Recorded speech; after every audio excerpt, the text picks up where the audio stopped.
দীর্ঘ অপেক্ষার অবসান ঘটছে অবসরপ্রাপ্ত বেসরকারি শিক্ষক কর্মচারীদের। আগামীকাল শনিবার ১৫ আগস্ট একযোগে অবসর ও কল্যাণ ট্রাস্টের অর্থ পাবেন ১,২৩,০০০ শিক্ষক কর্মচারী।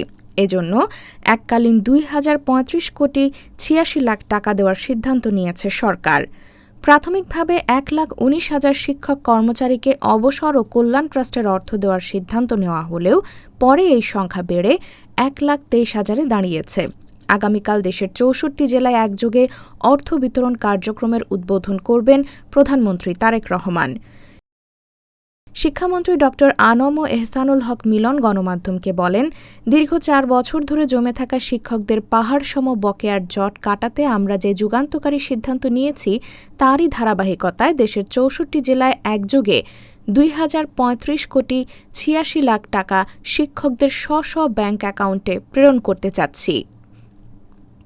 শিক্ষা মন্ত্রণালয় সূত্র জানিয়েছে, অবসর সুবিধা বোর্ডের অর্থ পাবেন ৭০,১১৯ জন শিক্ষক কর্মচারী, আর কল্যাণ ট্রাস্টের অর্থ পাবেন ৫৩,৪৭৭ জন আবেদনকারী।